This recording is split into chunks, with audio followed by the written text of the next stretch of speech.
Hola y bienvenidos. Hoy vamos a hacer un análisis a fondo de un documento que, bueno, sin que muchos lo sepan, dirige los pasos, los giros y hasta los frenazos de millones de personas en Colombia todos los días. Hablamos de la Ley 769 de 2002. El Código Nacional de Tránsito, exacto. Y lo que tenemos sobre la mesa son sus primeros capítulos, que son, digamos, el ADN de toda la normativa. ¿Cierto? La misión de hoy es descifrar ese código, los principios que le dan forma, el lenguaje tan preciso que usa para evitar el caos y la jerarquía de poder que organiza el movimiento en cada calle y carretera. Y es una misión importante, ¿eh? Porque es muy fácil ver este código como un simple catálogo de multas. No. Totalmente. Pero en realidad es un complejo acto de equilibrio. A ver, la Constitución garantiza el derecho a circular libremente, pero ese derecho choca de frente con la necesidad de proteger la vida y la seguridad de todos. Claro. Este documento es el intento del Estado de ser el árbitro en esa tensión constante, sobre todo para proteger a quienes llevan las de perder en un choque: peatones, ciclistas, personas con discapacidad. De acuerdo, entonces empecemos por el principio de todo, el artículo 1. Arranca con una declaración que parece obvia, pero es fundamental. ¿Cuál? Que las normas rigen en todo el territorio nacional. Y cuando dice todos, es en serio. Aplica a peatones, conductores, ciclistas, motociclistas, pasajeros e incluso a los propios agentes de tránsito. Nadie está por encima. Y ojo, ni siquiera en espacios que parecen privados. El texto especifica que también aplica a vías privadas que están abiertas al público. Como el estacionamiento de un centro comercial. Exacto. Aunque sea propiedad privada, si el público circula por ahí, las reglas del código siguen aplicando. La cobertura es total, ¿eh? Y justo ahí está la frase que resume toda la filosofía. Todo colombiano tiene derecho a circular libremente por el territorio nacional, pero está sujeto a la intervención y reglamentación de las autoridades. La eterna negociación, ¿no? Entre la libertad individual y el orden colectivo. Esa misma. Y para guiar esa intervención, el código lista una serie de principios: seguridad, movilidad, calidad, educación. Lo que es fascinante aquí es cómo, desde la primera línea, se establece la jerarquía. El Ministerio de Transporte es designado como la autoridad suprema de tránsito. Que no es un detalle menor. Para nada. No es un detalle burocrático. Es la piedra angular para evitar la anarquía. Sin una autoridad suprema, podríamos tener un país donde una señal de pare significa una cosa en una ciudad y algo completamente distinto en la de al lado. Sería como una orquesta sin director, cada músico tocando a su propio ritmo. Un caos. Me gusta esa analogía.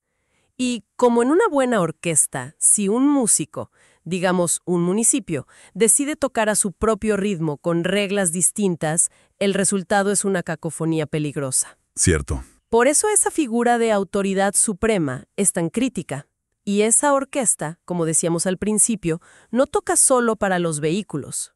El código subraya de inmediato su enfoque social, al mencionar la protección de peatones, la preservación del ambiente. El uso del espacio público. Correcto. La ley establece que las vías son un ecosistema social compartido, no una pista de carreras exclusiva para los motorizados. Entendido. Tenemos los principios y la filosofía, pero para que las reglas funcionen, todos tienen que hablar el mismo idioma. Y eso nos lleva al artículo 2, que es, en esencia, El diccionario oficial de la vía. justo. A primera vista puede parecer la parte más árida, ¿no? Pero aquí es donde se ganan o se pierden los debates legales. Absolutamente. Sin este glosario, el sistema colapsaría por ambigüedad. Cada término tiene un peso legal milimétrico. Tanto así. Recuerdo un caso en el que toda la defensa legal de un accidente muy grave giraba en torno a si el lugar del siniestro era una berma o parte de la calzada. Wow. Dos términos que el artículo 2 define con una precisión implacable. Ganar o perder millones, ir a la cárcel o no. Todo dependía de la interpretación de ese diccionario. Increíble. Eso le da una dimensión completamente nueva. Y revisando este diccionario, encontré algunas definiciones que rompen con mitos o confusiones muy comunes. A ver. Por ejemplo esta: ciclovía y ciclorruta. La gente las usa como si fueran lo mismo. Uy, sí, una confusión muy frecuente. Y la diferencia es clave. Una ciclovía es un espacio que se habilita temporalmente para bicicletas, como las recreativas de los domingos, ¿no? Claro. Termina el evento y vuelve a ser una calle para carros.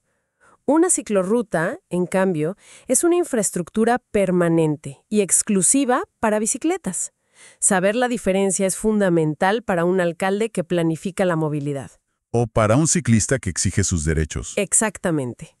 Y luego está el lenguaje de los accidentes donde un matiz lo cambia todo. Por ejemplo, adelantamiento y rebasamiento.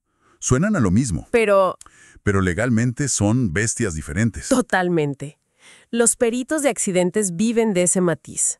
Adelantar es la maniobra de ponerse delante de otro vehículo que va en el mismo carril. Lo que casi siempre implica invadir el carril contrario. Eso es. Rebasar es simplemente pasar a otro vehículo. Un informe de un accidente puede cambiar radicalmente si se escribe rebasó en lugar de adelantó, porque las implicaciones de riesgo y de responsabilidad son completamente distintas. Esto se conecta directamente con otra definición. La diferencia entre una infracción simple y una compleja. Uf, clave. No es lo mismo pasarse un semáforo en rojo a las 3 de la mañana sin nadie alrededor, que pasárselo y chocar contra otro carro. Exacto. La infracción simple es la mera violación de la norma. Es una desobediencia. Se vuelve compleja en el momento en que se produce un daño material. Y en ese instante las consecuencias, pues ya no son solo una multa. Entra lo civil o incluso lo penal. Correcto. El bolsillo y hasta la libertad del infractor están en juego por esa simple palabra. Hay un nivel de detalle impresionante. Incluso en temas muy técnicos. Me llamó la atención el vocabulario sobre el alcohol. No se habla genéricamente de prueba de alcoholemia. No, es muy específico. El código define 4 términos. Alcoholemia, que es la medida en sangre, alcoholometría, que es el examen, alcoholuria en orina y alcosensor, la prueba en aire exhalado. ¿Por qué tanta especificidad? Porque cada prueba tiene un protocolo, una validez y un margen de error distinto.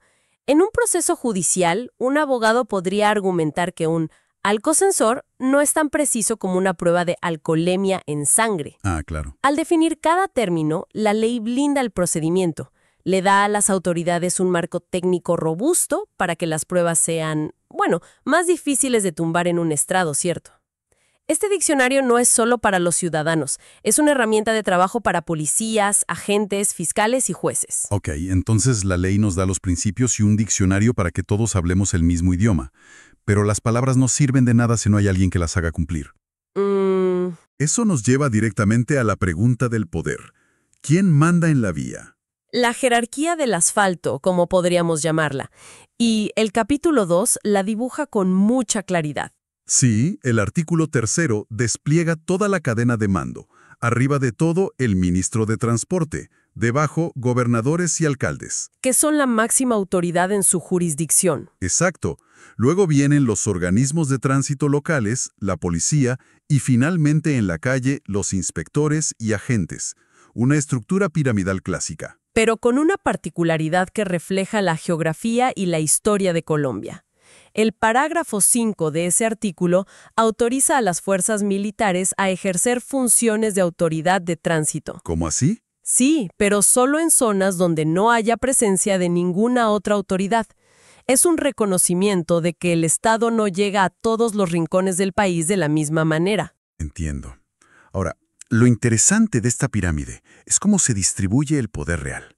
El ministerio pone la ley nacional, pero la gestión del día a día, como, un pico y placa, o la decisión de dónde poner un semáforo, recaen en los alcaldes. Es un modelo de descentralización, pero descentralización controlada. Y ese apellido es crucial. ¿Por qué? Porque el artículo 6 les pone un freno muy claro a las autoridades locales. Dice textualmente que no pueden dictar normas de tránsito de carácter permanente que modifiquen o añadan algo al Código Nacional. O sea, no pueden inventarse una nueva señal de tránsito, por ejemplo. Exactamente. Pueden tomar medidas temporales, por una obra o un concierto, pero no cambiar las reglas de fondo. ¿Y por qué es tan importante ese candado? Para evitar el caos del que hablábamos. Imagina conducir de una ciudad a otra y que en cada municipio cambien las reglas fundamentales. Sería imposible y peligrosísimo. Ese artículo garantiza una columna vertebral normativa para todo el país. Y dentro de esa gestión, el artículo 7 abre la puerta a la participación privada, un tema que hoy es muy polémico. Las fotomultas. Las fotomultas. Permite que entidades privadas instalen la tecnología y aporten las pruebas de las infracciones. Así es, pero el mismo artículo pone dos salvaguardas muy importantes. La primera es que la valoración de la prueba, o sea, la decisión final de si esa foto es una multa y quién es el responsable, esa función es exclusiva de la autoridad de tránsito. No la puede delegar. Indelegable. Una empresa privada no puede multar a nadie, solo puede proveer la evidencia. Y la segunda es un número muy específico. La remuneración para ese privado no puede superar el 10% del recaudo de esa multa. Y este es un punto clave, porque toca el nervio de la desconfianza ciudadana, ¿no? La percepción es que las fotomultas son una cacería para generar ingresos. Sí, es una queja común. Este límite del 10%, aunque siempre se debate, es el intento del legislador por decir, el objetivo principal no es el negocio, es la seguridad.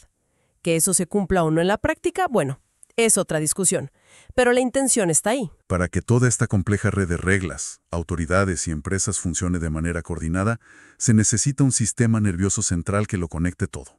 Y ahí es donde entran dos siglas que muchos han escuchado, RUNT y CIMIT. Son el corazón y el cerebro tecnológico de todo el sistema de tránsito colombiano. Sin ellos, nada de lo que hemos hablado funcionaría a escala nacional. El artículo 8 nos presenta el RUNT, el Registro Único Nacional de Tránsito. La palabra único es la clave aquí. Es una base de datos gigantesca y centralizada. Que lo contiene todo. El registro de cada vehículo, de cada conductor, de cada licencia, de cada infracción, de cada seguro. Es como el historial de vida de la movilidad en el país. Y es difícil exagerar la revolución que esto significó. Antes del RUNT, la información estaba completamente fragmentada. Cada Secretaría de Tránsito era una isla. Un momento, ¿eso era realmente posible? ¿Que alguien tuviera la licencia suspendida en una ciudad? ¿Sí? ¿Y fuera a la ciudad de al lado y sacara un duplicado, como si nada? Sí. No puede ser. En la práctica sí. No había forma de cruzar la información de manera eficiente. El RUNT acabó con eso.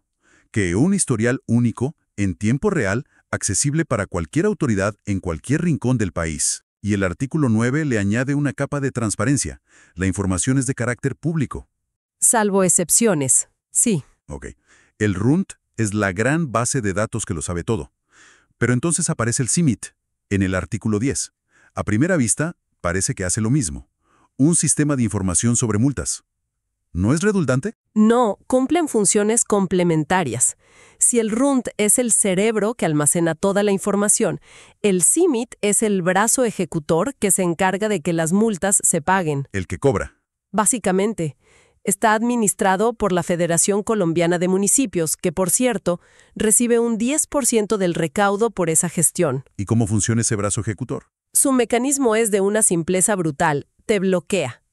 El objetivo del CIMIT es garantizar que una persona que deba una multa no pueda realizar absolutamente ningún trámite de tránsito en ningún lugar del país. Ninguno. Ninguno. Si debes una multa en Pasto, no puedes renovar tu licencia en Barranquilla. Si quieres vender tu carro, no puedes hacer el traspaso. Cierra todas las puertas hasta que te pongas a paz y salvo. Es el mecanismo de coerción definitivo del sistema.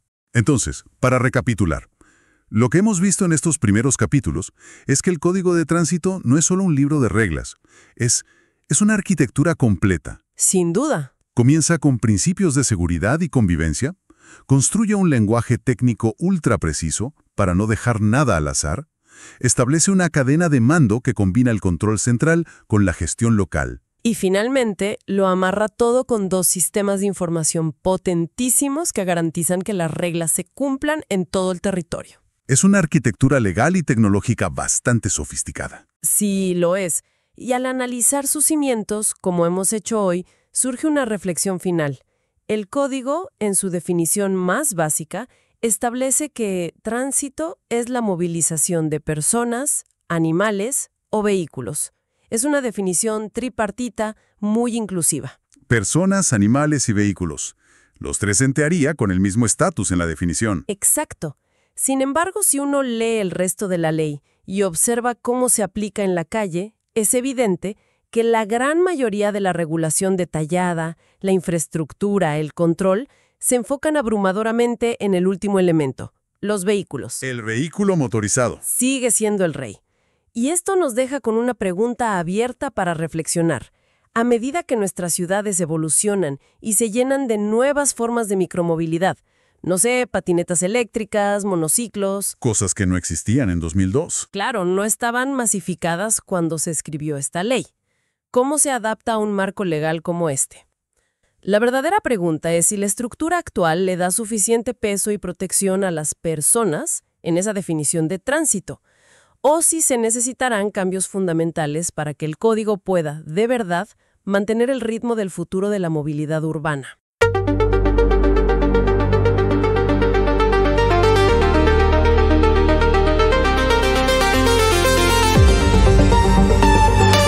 Bienvenidos a nuestra exploración de hoy. Tenemos sobre la mesa un conjunto de reglas que gobiernan algo que hacemos casi todos los días y que es increíblemente complejo: conducir un vehículo. Hoy nos vamos a sumergir en la Ley 769 de 2002, que es el Código Nacional de Tránsito de Colombia, para entender el sistema desde la raíz. La misión es desglosar qué se necesita para aprender a conducir, sacar una licencia y, mantener un carro rodando legalmente. Me gusta esa idea del manual de juego de las calles. Y es que es justo eso. Y como en cualquier juego, si no conoces las reglas, no solo puedes perder, puedes lastimar a alguien. Mucha gente cree que este código es solo la lista de multas, y ya. Pero es mucho más. Es la arquitectura completa de la seguridad vial. O sea, desde que te sientas por primera vez en el carro de la autoescuela. Exacto. Hasta la revisión de los frenos 10 años después. Todo. Absolutamente todo está conectado. Empecemos entonces por la casilla de salida. ¿Cómo se aprende a conducir legalmente? La ley dice que todo comienza en los centros de enseñanza automovilística. Las autoescuelas. Sí, el artículo 12 los define como establecimientos docentes y pueden ser públicos o privados. Pero aquí encontré un detalle que me llamó la atención. A ver. Además de enseñar a manejar, la ley dice que pueden dar cursos de primeros auxilios o manejo defensivo. Es como una sugerencia. Nos están diciendo que un buen conductor debería saber más que solo mover el volante. Precisamente. Aunque no son obligatorios para sacar la licencia, la ley abre esa puerta. Te está diciendo que el conductor ideal no es solo alguien que opera una máquina, sino alguien con una formación, digamos, más integral en seguridad. Pero donde la ley no es nada flexible es en la estructura de la capacitación. El artículo 14 es muy rígido en eso, teórica y práctica. Y en la parte teórica ya se nota un guiño a la modernidad, ¿no? Permite que sea presencial o virtual. Me imagino que eso facilita mucho las cosas. Pero, a ver, ¿qué tan efectivo es aprenderte las señales de tránsito en una pantalla? Esa es la gran pregunta. La ley confía en la tecnología para enseñar, pero no para validar. Y por eso pone una línea roja muy clara. La evaluación final de esa teoría, siempre, sin excepción, tiene que ser presencial. Ah, claro. Es la forma que tiene el sistema de asegurarse de que quien está al otro lado de la pantalla de verdad aprendió. Y no fue, qué sé yo, su primo el que hizo el curso online. Tiene todo el sentido del mundo. Y luego, la práctica. Que tampoco es subirte al carro y listo. Entiendo que hay 2 etapas muy marcadas. Primero, talleres en la escuela. Y solo después sales a las vías. Esto me parece clave. Es como decir, no te vamos a soltar a la selva de una. ¿Por qué esa separación? Busca crear memoria muscular. Y confianza. Pero en un entorno controlado. Los talleres son para que te familiarices con el carro, el embrague, el freno, sin la presión de tener a 20 carros pitándote detrás. Es una incubadora. Una incubadora, me gusta. Y una vez que superas esa fase, ahí sí, sales a la selva, como dices, pero siempre con un vehículo adaptado y un instructor certificado en el RUNT. Es un proceso gradual. Entiendo. Es construir al conductor ladrillo por ladrillo. Y todos esos ladrillos son la base para el siguiente gran paso: pedir la licencia. ¿Correcto? Y si vemos los requisitos del artículo 19, todo encaja. Para un carro particular, primero, la edad. 16 años cumplidos. Ok. Segundo, algo que a veces se nos olvida: saber leer y escribir. El tránsito está lleno de texto. Tercero, aprobar el examen final, el teórico práctico. Y por último, presentar 2 certificados, el de la escuela y el de aptitud física y mental. A ver, detengámonos en ese examen médico, porque suena un simple trámite, pero cuando lees el detalle en el artículo 19 te das cuenta de que es increíblemente riguroso. Piden medir visión, audición, tiempos de reacción, hasta la recuperación al encandilamiento. Es que no es un chequeo de rutina, es casi una valoración psicomotriz para un piloto, Exacto. porque en esencia eso es un conductor. La filosofía de la ley no es dar papeles, es construir un conductor desde cero y filtrar la aptitud antes de que toque una vía pública. Por eso para servicio público la vara es más alta. La edad mínima sube a 18 años. Mayor responsabilidad. De acuerdo. Entonces, nuestro aspirante ya pasó la escuela, los exámenes, la prueba médica, tiene luz verde y recibe su licencia, que ya no es un simple carné. El artículo 17 habla de un código de barras, un holograma, pero aquí viene lo que me parece más interesante. Introduce formalmente la licencia de conducción digital. Este es un punto de inflexión. La ley le da a la versión digital exactamente los mismos efectos legales que a la física. No es una foto, es el documento oficial. Un momento, o sea que la ley ya contempla eso. ¿Eso significa que podría dejar la billetera en la casa? ¿Y qué pasa si me quedo sin batería en el celular en medio de un retén? Esas son las preguntas del millón claro, donde la teoría choca con la realidad. En teoría sí podrías no llevar el plástico. Y la ley va incluso más allá, fíjate. El parágrafo de ese artículo dice que la obligación de portar los documentos, licencia, SOAT, todo, se puede cumplir si la autoridad los consulta en los sistemas de información del Estado. ¡Wow! Eso cambia por completo las reglas del juego en un retén. Totalmente. La responsabilidad de verificar ya no es solo del ciudadano mostrando un papel, sino del agente pudiendo consultar una base de datos. Increíble. Ahora, hablemos de la vigencia. El artículo 22 dice algo que me sorprendió. Para vehículos particulares la vigencia es indefinida. Indefinida, o sea, para siempre. Suena demasiado bueno para ser verdad. Es una de esas partes donde el texto original de la ley ha sido modificado con el tiempo. Esa vigencia indefinida luego se cambió por renovaciones cada 10 años, pero lo importante es el principio que se mantiene. Hay una diferencia de control abismal entre un conductor particular y uno de servicio público. Claro. Para el de servicio público la renovación es cada 3 años, y si es mayor de 65, es anual. Es decir, a mayor responsabilidad pública, el sistema te obliga a demostrar tu aptitud mucho más seguido. Exacto. El sistema asume que el riesgo es mayor. Y eso nos lleva a ¿qué pasa si no cumples? El artículo 26 habla de suspensión y cancelación de la licencia. Que no son lo mismo. Para nada. La suspensión es temporal. Puede ser por una incapacidad médica, una decisión de un juez o, las más comunes, por conducir bajo efectos del alcohol o por reincidir en una falta grave. Es una tarjeta amarilla. Correcto. Y la cancelación es la tarjeta roja. Es definitiva. Ocurre por una incapacidad permanente, por muerte o, y esto es crucial, por reincidir en la conducción en estado de embriaguez. Ahí la ley es implacable. Te pueden quitar el permiso para siempre. Bueno, ya tenemos a nuestro conductor con su licencia listo. Pero esa es solo la mitad de la ecuación, porque no va a salir a pie. Necesita un vehículo. Y esa máquina tiene su propio juego de reglas. Así es. El vehículo tiene sus propios documentos de identidad. Los dos más importantes, la licencia de tránsito y el seguro obligatorio, el SOAT. La licencia de tránsito, como dice el artículo 38, es el ADN del carro. Marca, modelo, número de chasis, motor, datos del dueño. Sin eso, el carro es un fantasma. Ya hablando de entrar al sistema, hay una regla en el artículo 37 que parece súper estricta. Dice que en Colombia solo se pueden matricular vehículos nuevos. De verdad, no se puede registrar un carro usado que traigas de otro país. ¿Por qué?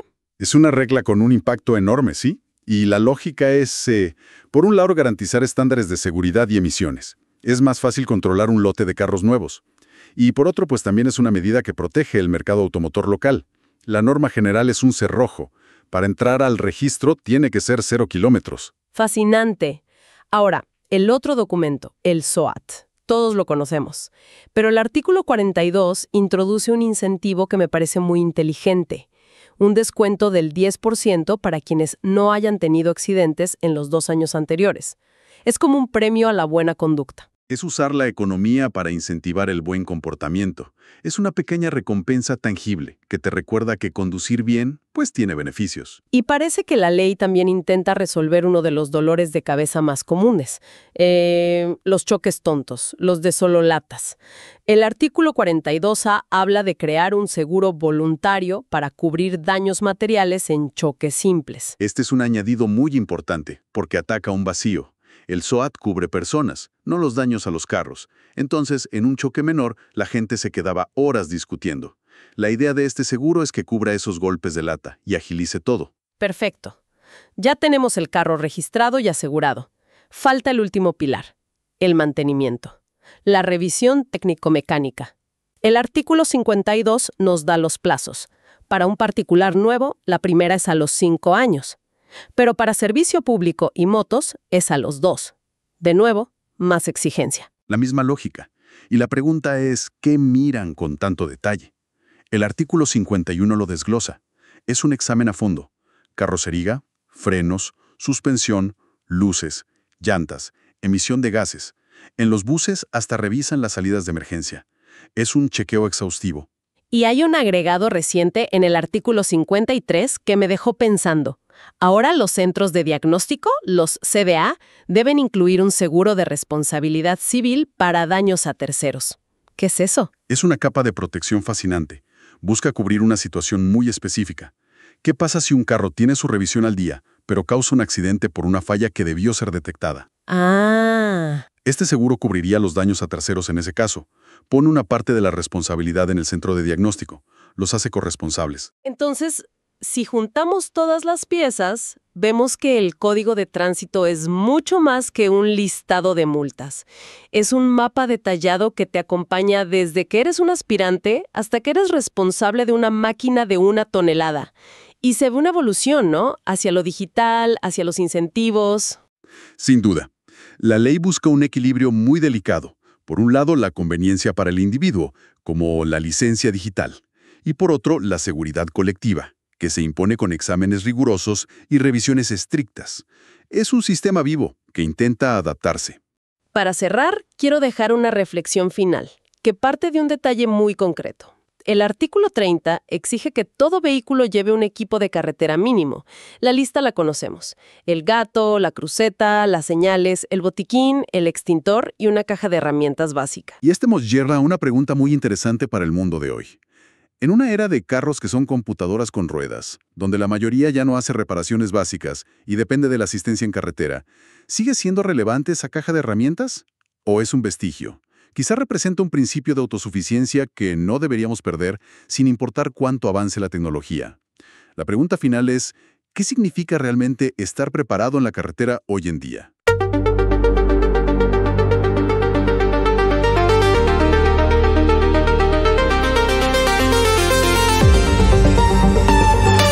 Cada vez que salimos a la calle, ya sea a pie, en bici o en carro, entramos en una especie de coreografía masiva. Y casi siempre caótica. Caótica, exactamente.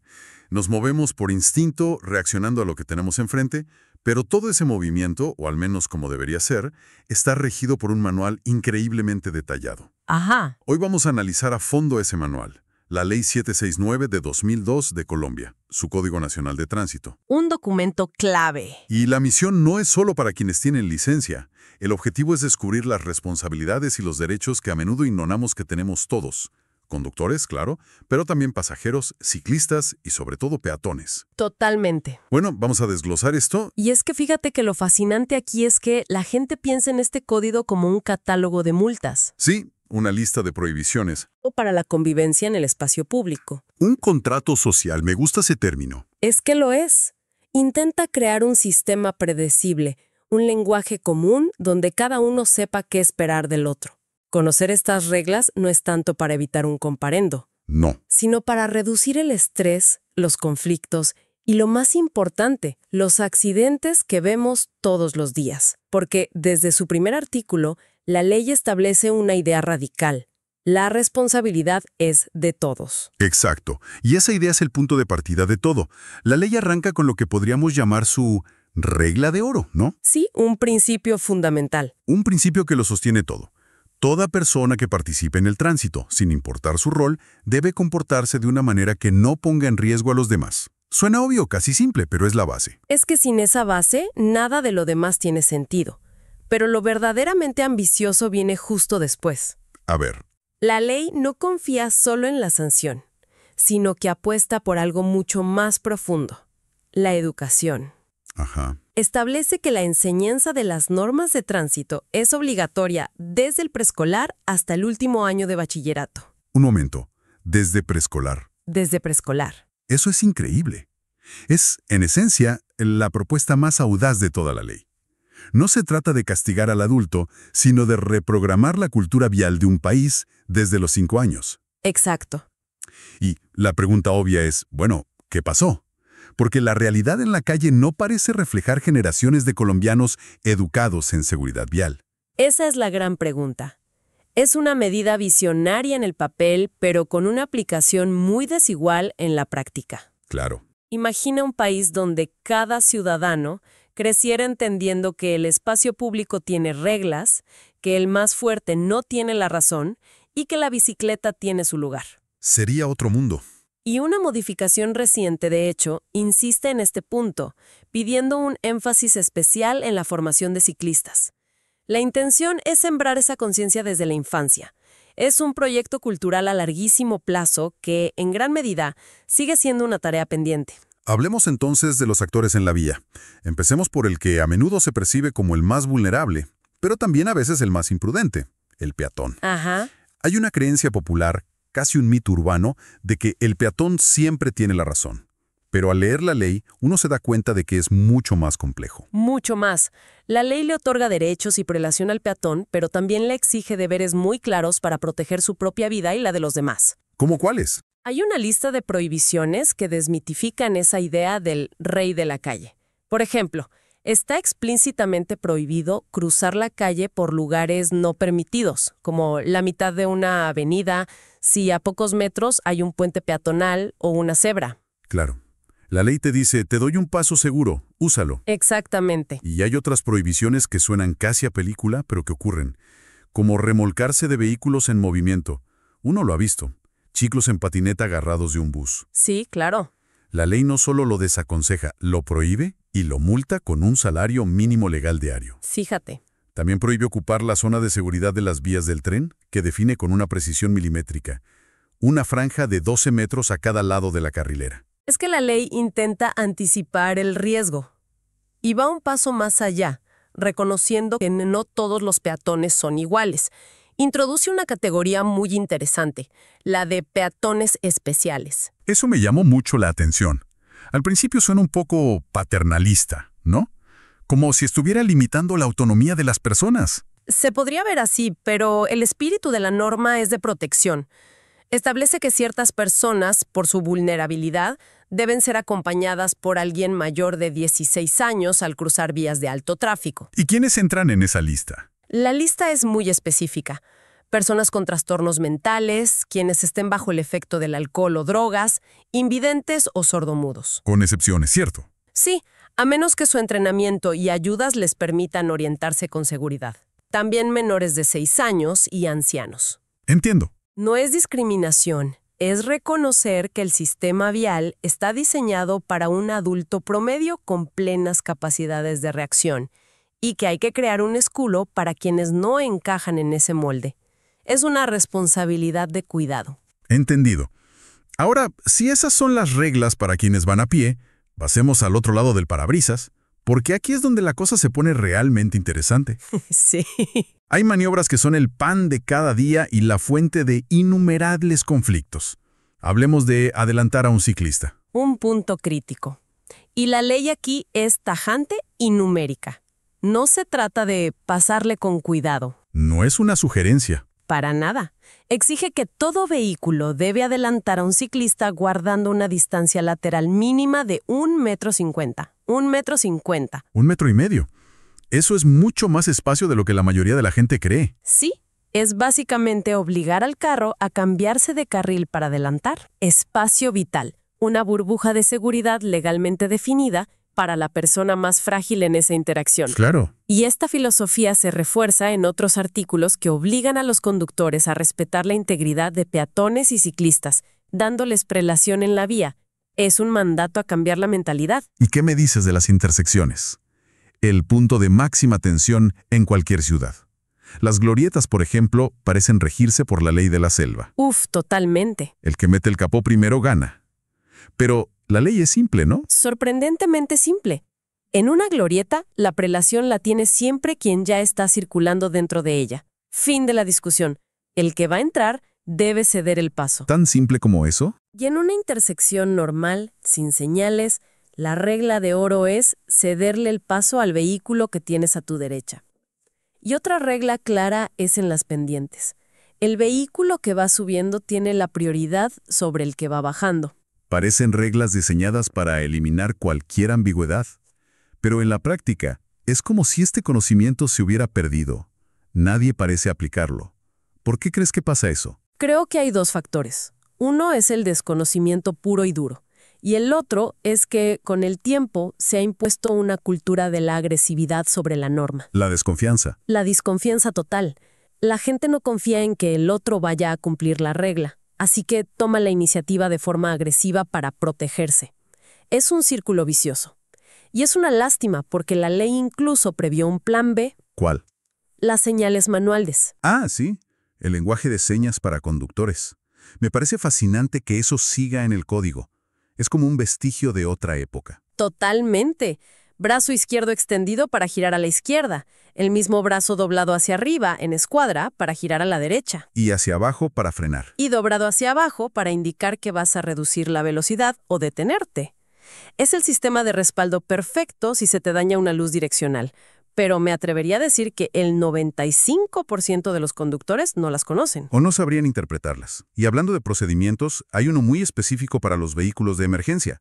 Uno escucha la sirena y entra en pánico. Y el pánico lleva a malas decisiones.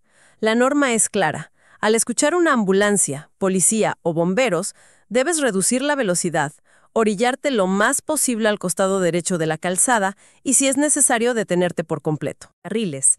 Los vehículos de los carriles de la izquierda deben moverse a la izquierda y los de la derecha a la derecha, para despejar el carril central.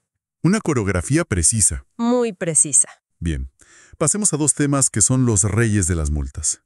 Los límites de velocidad y dónde diablos se puede estacionar. Los temas calientes.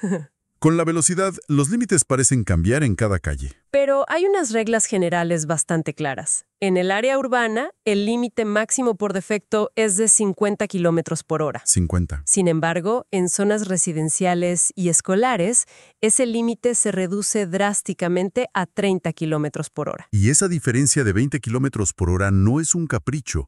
A 50, un atropello a un peatón es casi siempre fatal. A 30, las probabilidades de que sobreviva aumentan exponencialmente. La física es implacable, correcto. Y en carreteras nacionales, el límite general es 90, aunque en las autopistas de doble calzada se puede permitir hasta 120. Cada límite atado a un riesgo. Exacto. Incluso hay un detalle técnico que casi nadie conoce: la distancia de seguridad. La ley dice que a velocidades entre 30 y 60 kilómetros por hora, deberías dejar al menos 20 metros con el carro de adelante. ¿20 metros? ¿Sí? Eso es como el largo de 4 carros.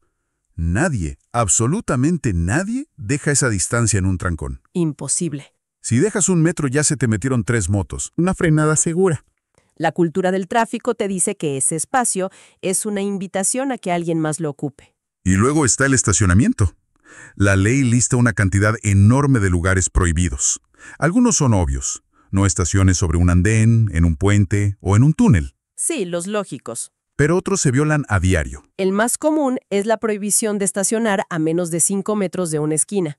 La gente lo ignora, pero la razón es crítica. ¿Cuál es? Un carro parqueado justo en la intersección crea un punto ciego gigante para los peatones que van a cruzar y para los otros carros. Ese espacio de 5 metros es una ventana de visibilidad. Tampoco se puede en doble fila, que es el deporte oficial en muchas zonas comerciales. Ni en ciclorrutas, ni frente a hidrantes, ni frente a entradas de garaje. Cada prohibición, cuando la analizas, no es arbitraria. Está diseñada para proteger el flujo, la visibilidad o el acceso. O sea que estacionar mal no es solo una infracción. No, es un acto egoísta que introduce riesgo en el sistema. Si conectamos esto con el panorama general, las normas de velocidad y estacionamiento son las herramientas más directas de la ley para gestionar la seguridad y el flujo del tráfico. No son para molestar, son para ordenar el caos. Ok, hemos hablado de peatones y de carros. Pero el ecosistema vial es cada vez más diverso. ¿Qué dice la ley sobre las bicicletas y las motos? La ley ha evolucionado para reconocerlos como actores centrales. Para los ciclistas, establece algo que genera debate, pero es clave para su seguridad. A ver, Deben transitar ocupando un carril. un carril completo. Un carril completo. No por el bordillo, no por la línea. Ocupando un carril como lo haría un carro. Eso a muchos conductores les molesta. Sienten que la bicicleta estorba. Pero la lógica de la ley es proteger al ciclista.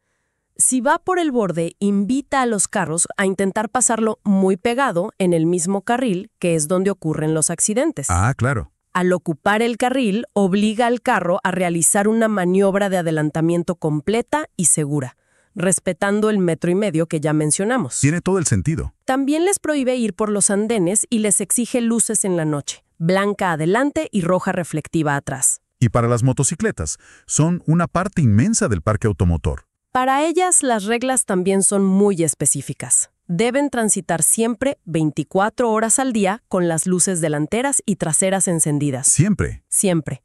También deben ocupar un carril completo. La ley prohíbe explícitamente que transiten zigzagueando entre los carros. El famoso filtering o lane splitting. Exacto, está prohibido. Y por supuesto, el uso del casco es obligatorio para conductor y pasajero. Y entre las 6 de la tarde y las 6 de la mañana deben llevar prendas reflectivas. Y ya que tocamos a los pasajeros, ¿qué hay del transporte público? Millones de personas lo usan a diario y las dinámicas adentro de un bus pueden ser complicadas. La ley también regula eso. Y hay una norma que creo que el 99% de los usuarios desconoce. ¿Cuál es esa? Si un pasajero se comporta de manera grosera, busca pelea o incomoda a los demás, el conductor no tiene por qué discutir con esa persona. Ah, no. El procedimiento legal es detener el vehículo en un lugar seguro y llamar a la policía para que obligue al pasajero a descender. Un momento, en serio. ¿Existe un protocolo oficial para eso? No es una decisión del conductor, es una obligación legal. Correcto. Eso cambia completamente la dinámica. El conductor no es un mediador de conflictos, es un operador que debe activar un protocolo de seguridad. Exactamente. Y la responsabilidad va más arriba. La ley establece claramente la corresponsabilidad de las empresas de transporte. ¿En qué sentido? No pueden simplemente contratar a un conductor y poner un bus en la calle. Son responsables de la capacitación continua, de garantizar que el vehículo tenga su revisión técnico-mecánica al día y que cuente con el seguro obligatorio, el SOAT. ¿Qué es la póliza que cubre a las víctimas? La que cubre los gastos médicos de las víctimas en un accidente, sin importar quién tuvo la culpa. Es un sistema integral. Entonces, ¿qué significa todo esto? Después de este recorrido, me queda claro que la ley de tránsito es mucho más que un manual de infracciones. Muchísimo más. Es un intento de diseñar un ecosistema, con reglas interconectadas, donde la seguridad es una responsabilidad que se distribuye entre todos, desde el mandato de educar a un niño en el jardín hasta la distancia exacta para adelantar a un ciclista. O la responsabilidad de una empresa de buses.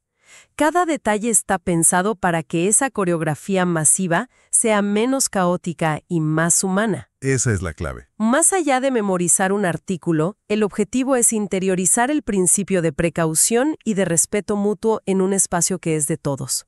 Estas normas son, en esencia, la gramática de nuestro movimiento colectivo. La gramática del movimiento. Sí.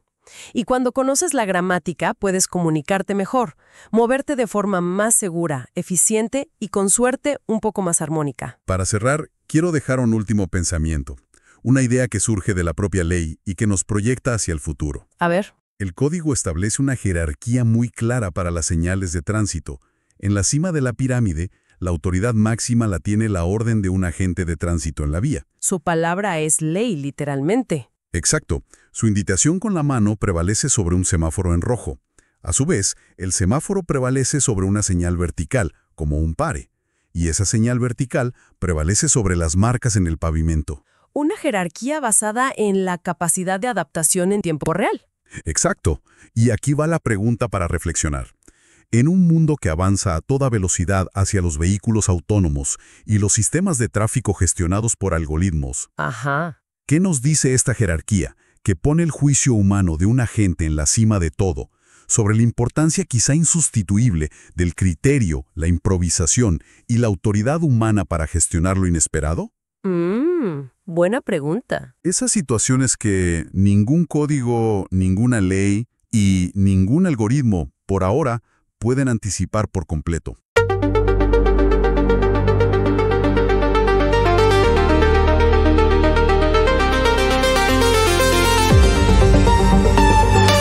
Hoy nos sumergimos en un documento que, lo sepamos o no, dirige buena parte de nuestra vida en la calle.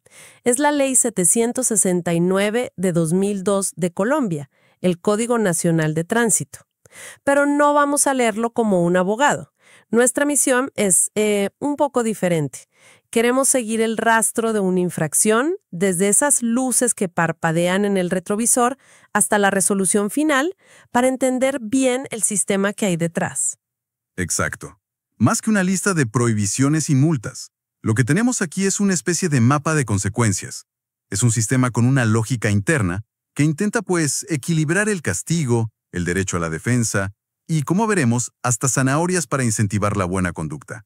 Vamos a desarmar ese mecanismo para ver cómo funciona en la práctica. Perfecto. Entonces, imaginemos la escena que nadie quiere vivir. Estás manejando y de repente las luces de una patrulla en el espejo. Te detienes, el agente se acerca. En ese momento, la mayoría pensamos en una sola cosa. La multa. La multa. Pero la realidad es que la autoridad tiene toda una caja de herramientas a su disposición. No es solo el bolígrafo y el talonario de comparendos. Totalmente. Esa caja de herramientas es mucho más amplia de lo que se cree. La ley no ve todo en blanco y negro. Primero está la opción más leve, la amonestación. Y no es un simple regaño. Es una orden formal para asistir a un curso de educación vial. Es la ley diciéndote, más que tu dinero, me interesa que aprendas. Claro. Luego, obvio, está la multa, que es la más conocida. Pero se puede poner peor, ¿no? Mucho peor. La cosa escala a la suspensión de la licencia de conducción. Que ya te saca de las vías por un tiempo. Exacto. Luego viene la inmovilización del vehículo, el famoso traslado a los patios. En casos más graves, se habla de retención preventiva del vehículo.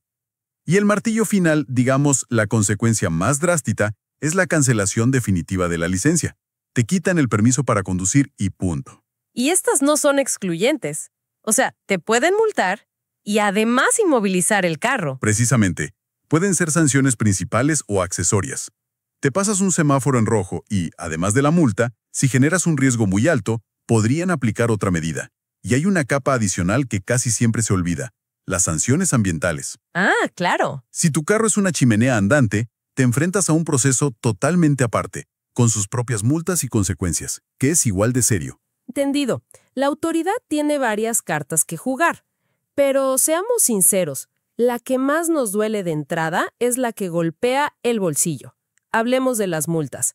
Entiendo que no todas las infracciones valen lo mismo, que hay categorías.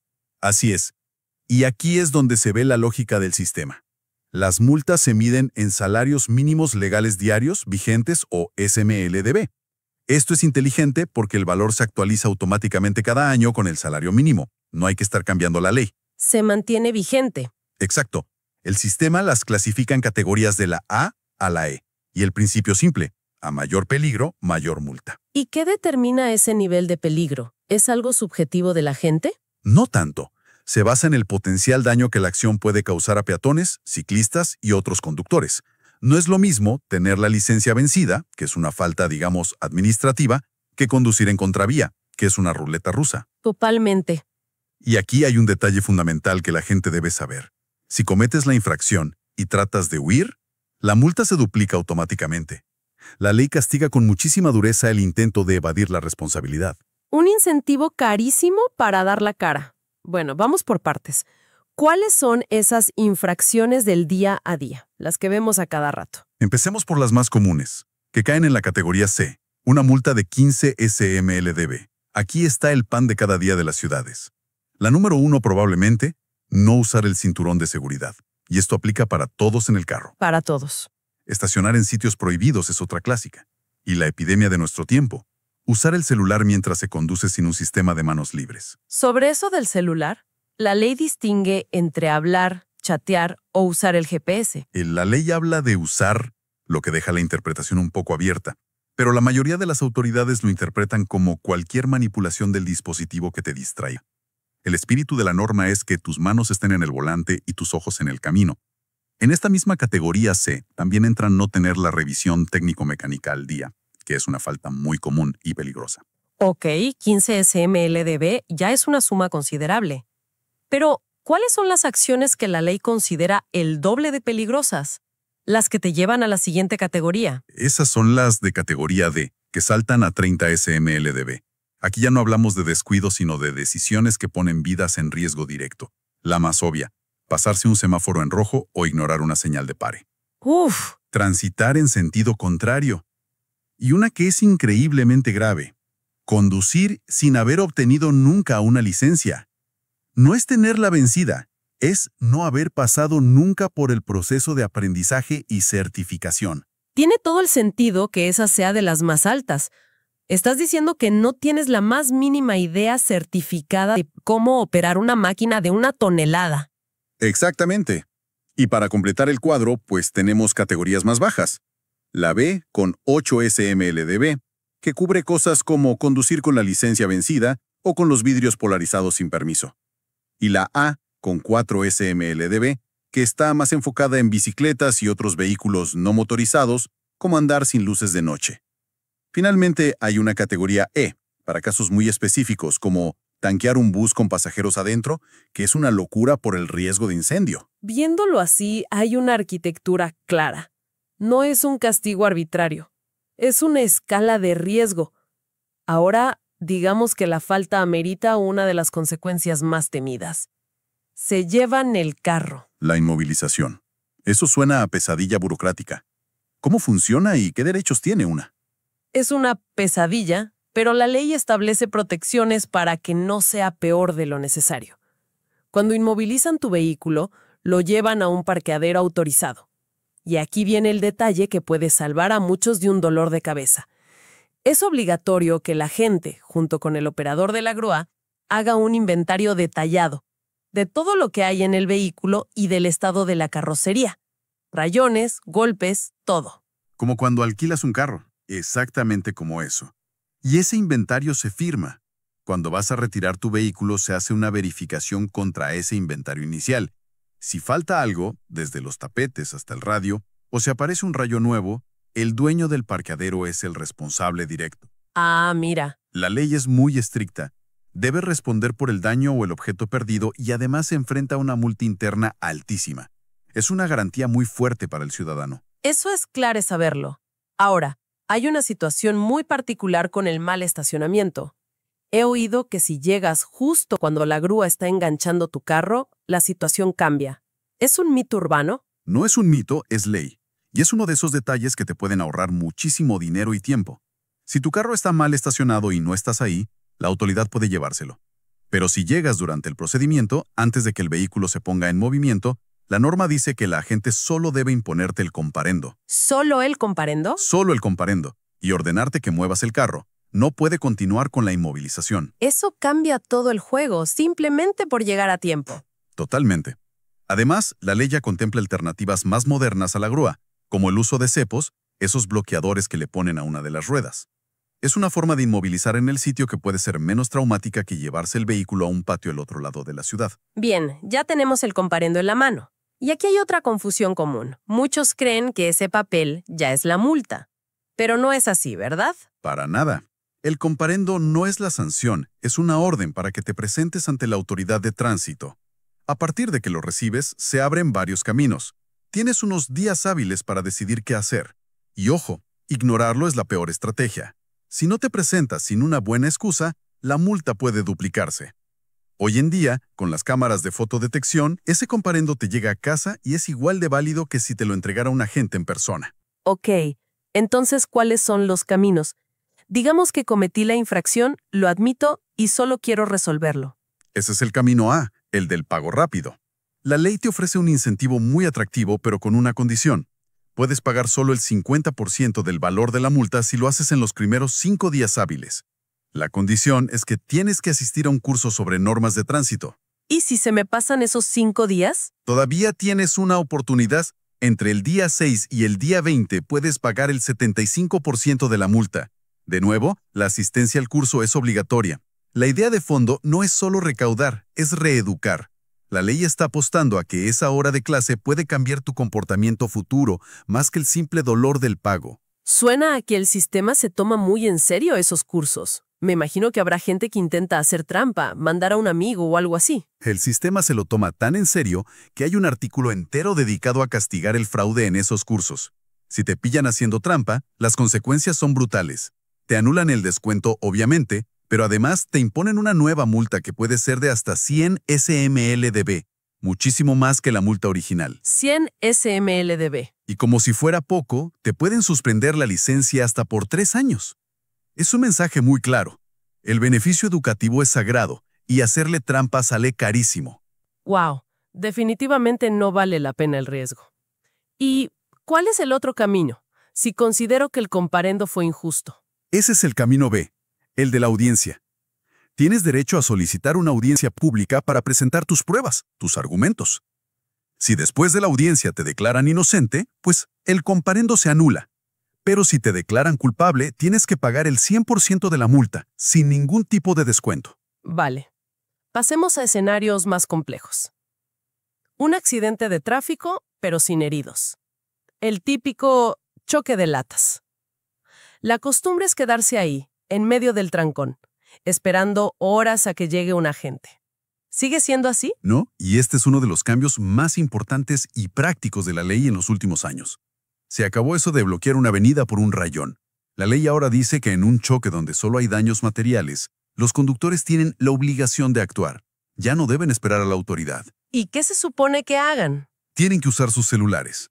Toman fotos, graban videos de la escena, de la posición de los carros, de los daños, de las señales de tránsito. Recaudan toda la evidencia posible y una vez hecho eso, tienen que retirar los vehículos de la vía inmediatamente para no obstruir el tráfico. Con esas pruebas, luego acuden a un centro de conciliación o a sus aseguradoras. El informe del agente ya no es necesario para estos casos. Es un cambio que busca devolverle la fluidez a las ciudades. Un cambio que le ahorra horas de vida a miles de personas. Ahora, el tema más grave de todos. Conducir bajo los efectos del alcohol. ¿Cómo lo maneja la ley? Porque aquí no hay excusas que valgan. Aquí la ley es implacable. Y con toda razón. El sistema es de una severidad que va en aumento. No es solo una multa, aunque también las hay y son muy altas. El verdadero castigo está en la suspensión de la licencia. Dependiendo del grado de alcoholemia, la suspensión puede ir desde 2 años hasta 10 años. ¿10 años sin poder conducir? 10 años. Y no es solo eso, también te obligan a hacer trabajo comunitario. Pero el golpe definitivo, la línea que no se puede cruzar, es la reincidencia. Si te sorprenden por segunda vez con un grado de embriaguez alto, la sanción es la cancelación definitiva de tu licencia de conducción. Se acabó. No hay tercera oportunidad. El mensaje es que la sociedad no puede permitirse tener a alguien así al volante. Queda clarísimo. Entonces, si damos un paso atrás y miramos todo el cuadro, esto es mucho más que un manual de castigos. Es un sistema complejo con reglas, procedimientos y, crucialmente, derechos para el ciudadano. Exactamente. Vemos un diseño que intenta ser proporcional, intenta equilibrar el castigo con la educación, como en los cursos con descuento. Busca ser más eficiente, como en los choques simples. La intención de fondo parece ser clara.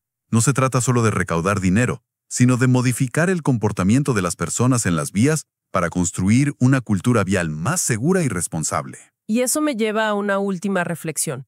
La misma ley dice que una parte del dinero que se recoge por las multas debe invertirse en planes de tránsito, educación y seguridad vial. Esto nos deja una pregunta abierta para pensar. Si el objetivo final es crear una cultura vial más consciente y segura, ¿qué tiene un impacto más profundo a largo plazo? ¿El rigor y la certeza del castigo o la calidad y el alcance de la educación vial que se imparte?